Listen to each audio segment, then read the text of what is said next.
Today, we're going to be replacing this shower head, this manifold, and this faucet. The reason we're replacing this is because it's dead. You can't pull it, and it sticks there. It's just not working right.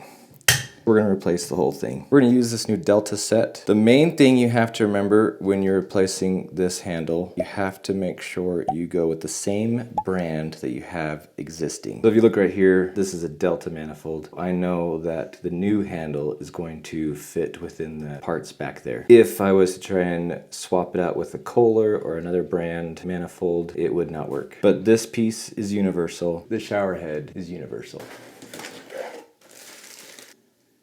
Before you start, it's important to make sure you turn off the water to your tub. Here's the hot, and here's the cold. Before you take off your handle, make sure to turn it on to ensure that the water's off. We're good. This handle is held on with a set screw, so just use an Allen wrench to remove that set screw. Mercy. Man, this thing was in there tight. This handle is on there really tight, even though I took out the set screw.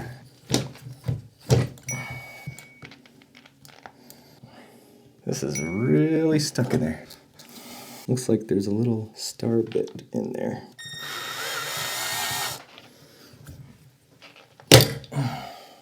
Well, this just broke. Oh, that's really bad. This only has 2 screws, so we're just going to remove those so you can see the manifold. This piece needs to come off. You may not be able to get it with your hands. If you can't, just use some channel locks.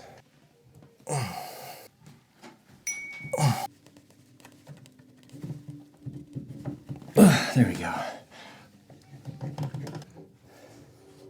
Vice grips did not work. Pipe wrench did work. This is 12 years old, so the water probably corroded this. There's one of these on the top and the bottom, so I'm just gonna start prying this off. Trying to be careful with this. I'm pulling this piece out here. This is the new one. There's gaskets here and here, so I'm just trying to be really careful about pulling it out. There we go. I pulled this piece out. Then I thought I was gonna have to replace this whole thing. I was ready to go to the store and try and find parts for this. This is the new one. You just twist it and it comes out. I'm hoping I can just pull this thing out. Come on, baby. Boom. So I'm just gonna clean this out, clean out any residue that might be in there. Sorry, Mickey Mouse. If you look closely at this, it says, warning, install unit so cold water flows first. Then it says hot side that way. If you look right here, hot is on the left, the PEX pipe is red, and then it's white on the other side. I'm just gonna push this in, hope for the best. This just has 2 little locking sides, and I'm gonna line up the triangle with the notch right there.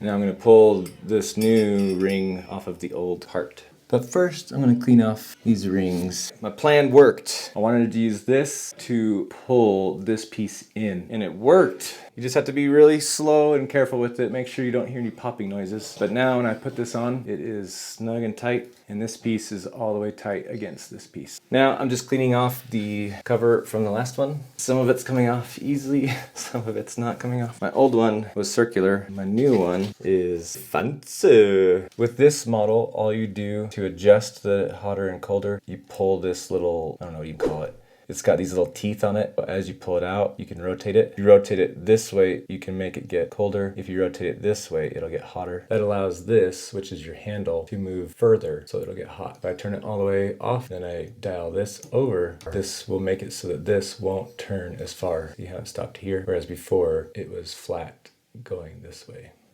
So if I rotate this more, then that will allow me to rotate this more. This is called the bonnet ring. You just want to make sure that the gasket is behind this bonnet ring. The previous spacer is that big, but this one is a little bit different. This one came with a smaller spacer. There's not really a specific way this goes in. Just slide it on till it sets. So now when my handle goes on, it'll look like this.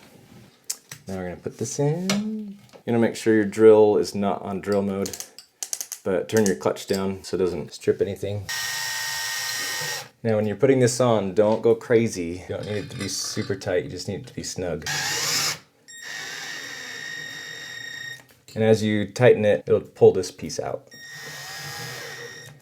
What that means is the screws are pulling against this surface, against this, and pulling this manifold forward so this whole thing doesn't move around. Just like the set screw we took out before, we've got this piece, put it right here, and then it's got a set screw on the back. I don't have a small enough Allen wrench, so I'll have to use the one that came with the set. We got this attached, smooth operating. Now we're gonna remove this set screw for the faucet. Now that this is installed, we're going to just clean this surface up to make sure that there's nothing in the way. Clean it with a cloth. Now, the only tricky thing with these downspouts is this set screw right here. As you turn it, it's putting pressure on this copper pipe. If the previous one was on too tight, it'll leave an indentation here, and it might cause it to where there's not a secure seal with this gasket around this copper pipe. So just something to be aware of. If there is an indentation on the bottom here, and it makes it so that the gasket inside of this isn't sitting flush, it will leak. So what I mean by that indentation, we had this in our basement bathroom. You can see the indentation of the previous spout, and it was deep enough that it was letting water go back and dripping down here and also into the wall. We had to replace this piece. So just be careful when you're cinching it up that it doesn't get too tight. We're just gonna put this on, push it up tight against the wall here. Now I'm just tightening the set screw down here. Okay. This has threads on it, which matches with these threads here. So now you can just screw this on. That's gonna be sweet. Shakalaka. Now, this is so sick. This is so much better than this cheesy, oh, that's so awful. I love this new design. We're gonna turn on the water. It's got really good flow here.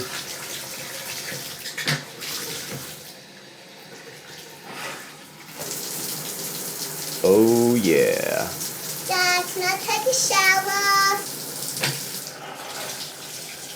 Yeah, see, no other shower would probably do that. I've installed a few of these, and to be honest, I'm mostly impressed with the hardware that came inside of this. By tightening it to the copper pipe that was coming out first and then being able to thread this on, I was actually able to pull on this whole unit and tighten it. So now it's really, really close to the wall. So I'm not even sure that I need to caulk this. I'll keep an eye on it for the next few weeks. If I feel like water's getting back here, I may run a bead of caulk right here. Overall, very, very impressed with this whole setup. Good job, Delta. We can unscrew the old shower head counterclockwise. Righty-tighty, lefty-loosey, like my dad taught me. Just kidding. Usually have two flat spots where you can grip it. And now we're just gonna go, well, this isn't gripping very well. You don't want to use these on the final product unless you have like a towel or washcloth or something, because they will scratch this surface. Now you can remove this escutcheon plate, and then we will untwist this piece.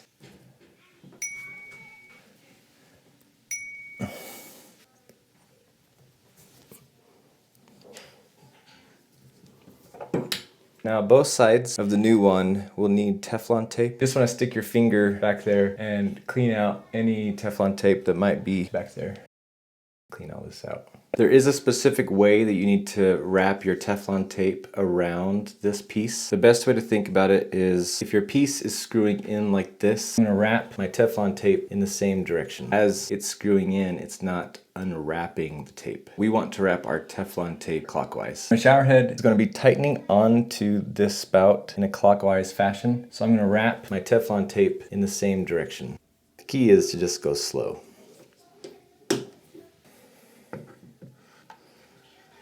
Oh, crap. Forgot to put the cover on it. Now you can put the escutcheon cap on it. Now we can put this bad boy on. We'll hand tighten it as much as we can do, and then we'll have to use our pliers to cinch it a little bit. Now this head swivels by itself. Key is to make sure that this is tight. This one's plastic. I'm not really worried about getting it scratched. If you were to have a polished surface, you'd want to put a towel down first. I'm just gonna hand tighten it. This is tight. I'm gonna rotate the head around. I'm gonna go turn on the water and see if there's any leaks. I'm also gonna pull this escutcheon cap forward, shine a flashlight back there, see if there's any water leaking, and then check my other spots and see if there's any leaks. There's no leaks there. Now I'm going to shine my light on the back. No leaks there. If you were to see leaking here or back here, that just means you need to redo the Teflon tape and add more than what you did before. And your spigot faucet? Whatever this thing's called. Hi guys, we just fixing it. Don't scratch, don't scratch, don't scratch. Oof.